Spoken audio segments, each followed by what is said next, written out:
बार ये कर दिया था।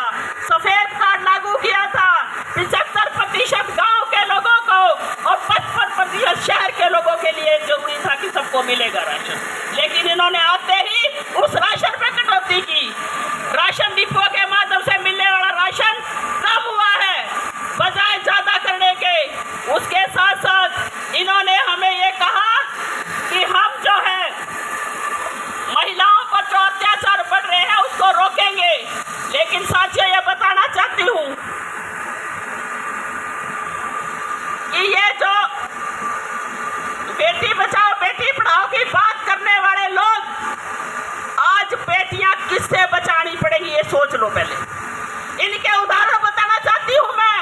हम रोज सड़कों पे बोलते हैं इस आवाज को लेके कि आपने देखा होगा कि हरियाणा के अंदर संदीप सिंह मंत्री जो खेल मंत्री रहा है हरियाणा के अंदर, और यहाँ पे शिक्षा डागर कोच जो झज्जर की बेटी है उसके साथ दुष्कर्म करने की कोशिश की।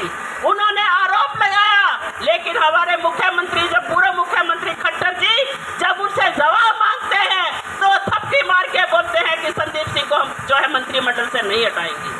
उनके खिलाफ मुकदमा दर्ज होने में भी लड़ाइयां लड़नी पड़ी हमें, लेकिन सरकार टस से मस नहीं बोली।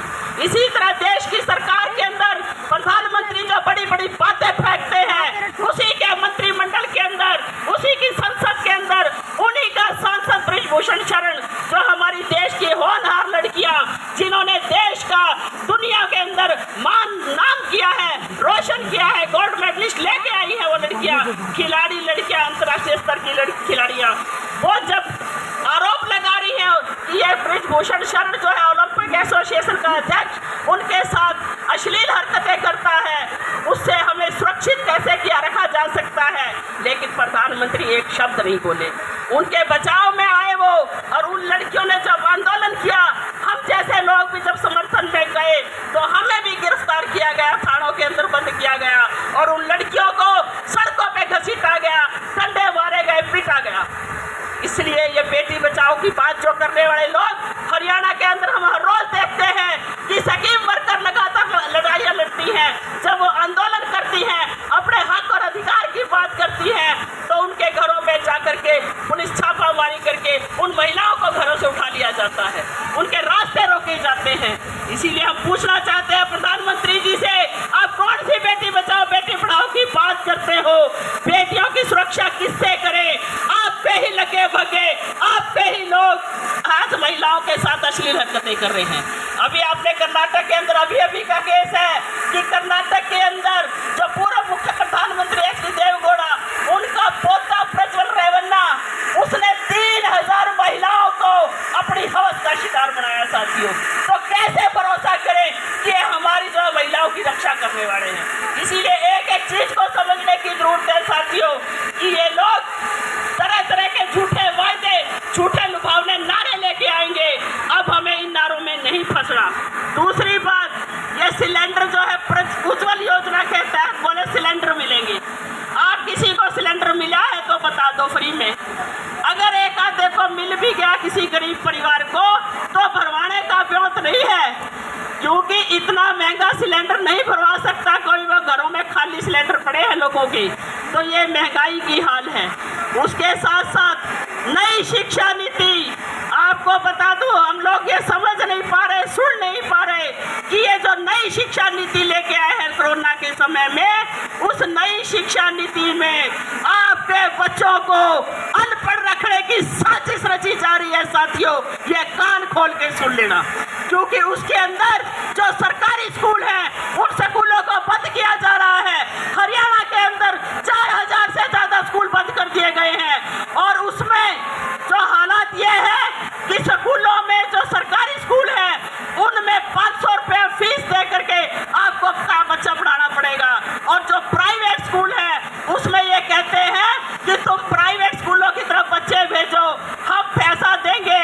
ये 1100 रुपये देने वाले हैं पर बच्चे के, हमें लोभ लालच देंगे।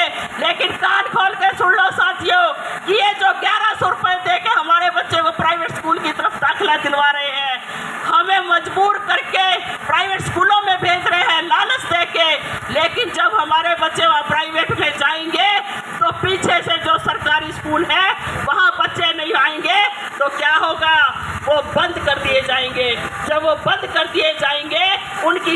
वो ये बेच के बड़े बड़े मॉल बनाएंगे। और जो प्राइवेट स्कूल है वो कोई हमारे माई बाप नहीं है, कोई सरकार के वो लगे बके नहीं होंगे लगातार, लेकिन वो भी 1 साल 2 साल फीस ले लेंगे, तीसरे साल वो फीस बढ़ाएंगे। तब हम क्या करेंगे? हम फीस नहीं दे पाएंगे, हमारे बच्चे दोबारा हमारे घरों की तरफ वापस आ जाएंगे। तो इसका उदाहरण आपने देखा होगा कि सिलेंडर के समय में इन्होंने हमें कहा था कि कोई बात नहीं, जब 200 बढ़े हैं तो सब्सिडी दे देंगे हम, लेकिन सब्सिडी भी 1 साल आई, उसके बाद कहाँ गई सब्सिडी? वो सब्सिडी ढूंढते रह गए।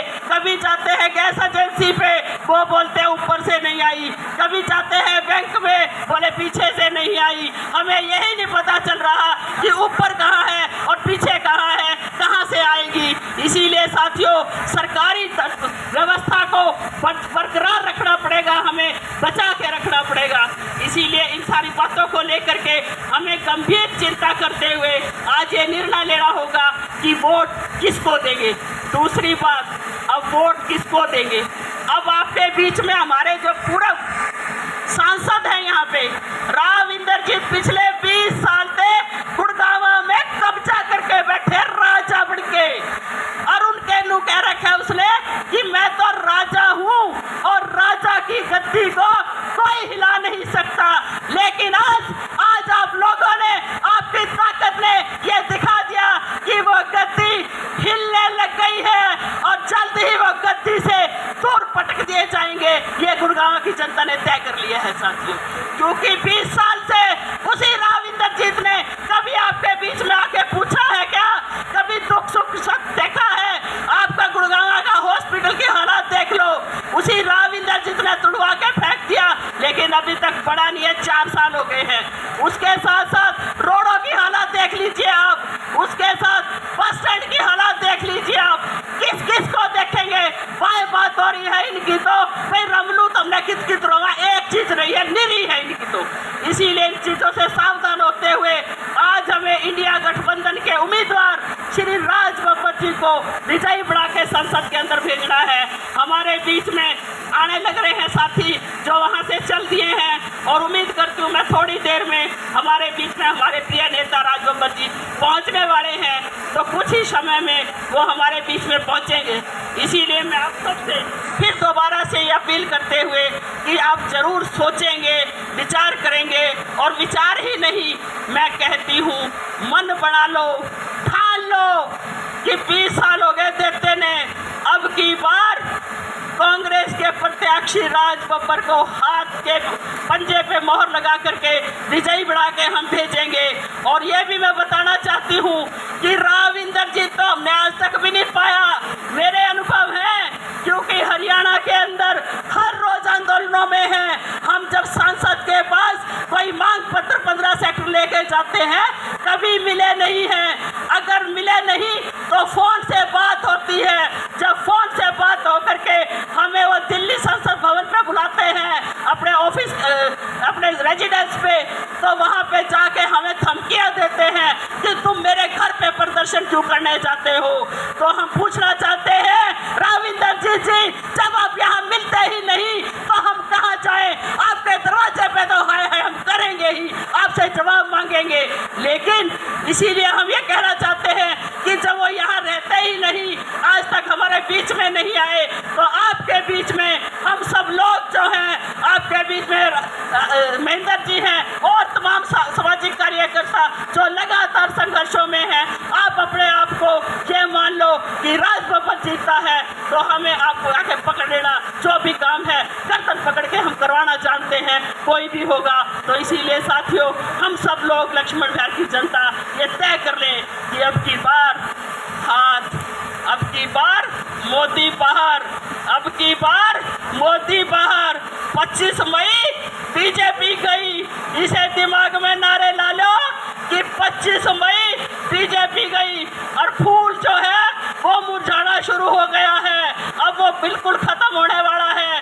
अब की बार पंजे को मजबूत करो, ये पंजा और जो हाथ है इसकी जब मुट्ठी बढ़ती है तो बड़े बड़े सीधे हो जाते हैं। इसीलिए आज इस ताकत के साथ आप लोगों ने ये फैसला करना है। साथियों, आप लोगों का बहुत बहुत धन्यवाद जो आपने मुझे सुना और सुनने का का जो मौका दिया है, मैं बहुत बहुत आपकी आभारी हूँ। अभी आपके बीच में कुछ ही समय में आपके प्रिय नेता राज बब्बर जी पहुँचने वाले